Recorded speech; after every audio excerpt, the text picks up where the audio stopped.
Hey, this is author SC Vincent, and I wanted to share something with you that my parents gave me recently when they returned from a trip from France.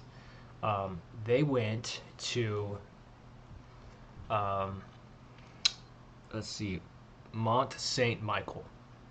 Let me show you some pictures of what I'm talking about. So, it's this place right here. It's an island off the coast of France, and it is a religious place, especially for Catholics.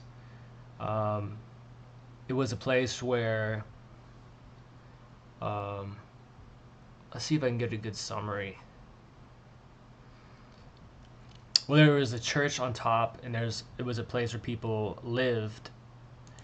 Right here, they lived here, and there's a place where church on top. And during the Hundred-Year War, it was one of the few places that survived the invasion of the, I think it was Persians, if my history is correct. Um, and let's see here. The interesting thing about it, a lot of the things about right now, it's kind of like a tourist place. No one really lives there. Some people do, but it's mostly a tourist place. Um, the interesting thing here is that you see all the water around it. So the tide comes and goes throughout the day, um, as you can see here. So like during the day, you can walk around on the sand and come in through the road, of course. But by night, you have to leave, or else you'll get drowned. You have to stay, or you'll get drowned. Drowned out. Um, it's named after Saint Michael, the patron archangel. See, I'm not like an entirely religious person, but this did have reading into watching this plays, watching a lot of videos, and reading into some of this lore, or a lot of this belief system really inspired me when I wrote the book, East of the Fallen. This was my second novel. It's more of a novella. Basically, I kind of wrote this place into this book because there's a character dies, and I kind of wrote this place as a kind of purgatory, um, where the character goes, and he kind of goes through the city and sees the kind of like a purgatory, people suffering, trying to make up for their sins until they get to the top. Until he gets to the top, and that's where he kind of meets the Saint Michael, that statue at the very top of that pillar, and he meets God on the inside, where he's absolved of his sins. And personally, I found the story of Michael, to be interesting. I'll share some of it with. This isn't really a religious stream or anything. I guess it kind of is actually, but um, I mean, I guess most of you know. In terms of Catholicism, which is, if I was to be more religious, I would probably be Catholic. But he has four main roles. His first role is the leader of the army of God. His second and third roles, um, deal with death.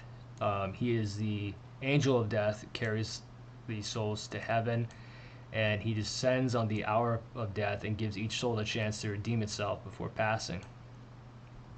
And his fourth role is to um, protect the church. So you know, he's pretty cool. Sorry if I'm kind of low energy. It's kind of late. I'm making this video right after making another video. Um, but yeah, if you should watch some YouTube videos on this place. It's definitely interesting. And I integrated it with my book in kind of a very fitting way. Because my book uses uh, that as a as a religious place, and it deals a lot with Genesis um, as inspiration. But so what I really wanted to show you today was what my parents brought me back. Um,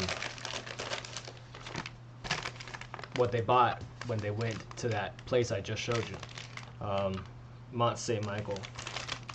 Um, I can't read that because I can't read French. La Fior de... I'm not even gonna pretend. So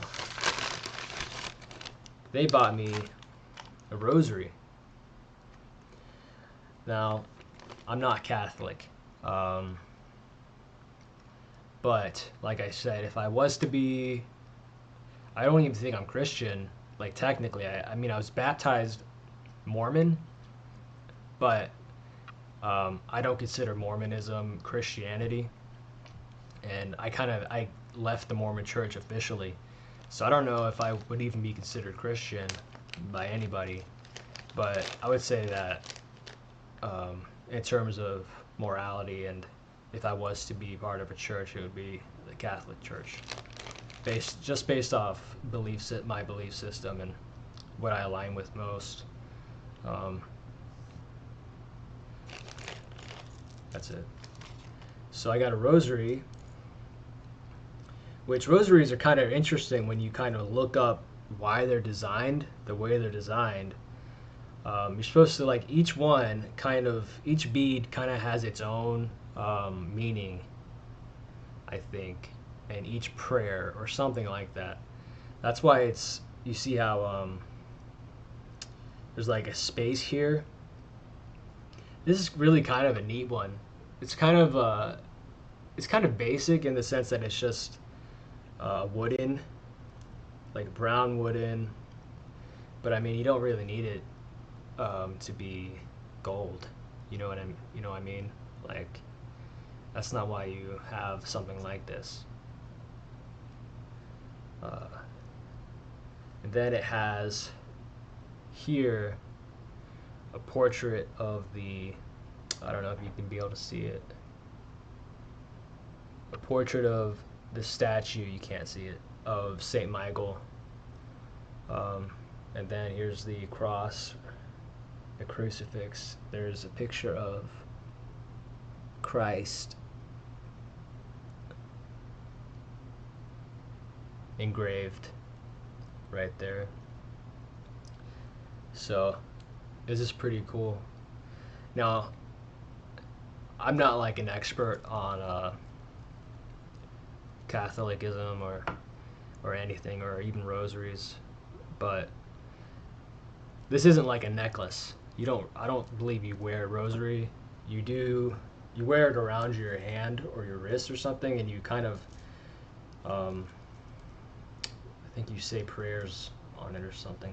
I'm sure a Catholic is going to see this video and just write a detailed, hopefully polite explanation on what I'm even talking about.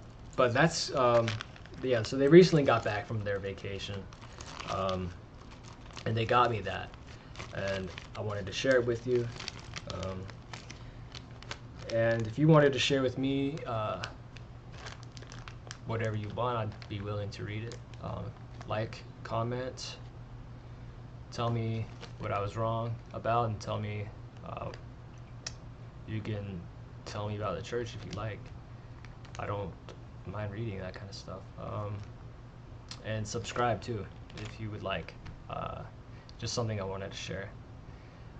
Thanks for watching. Hey, and check out my book. East the Fallen deals a lot with, it's a fantasy story, a lot of action, but it deals a lot with faith based stories. So see you next time.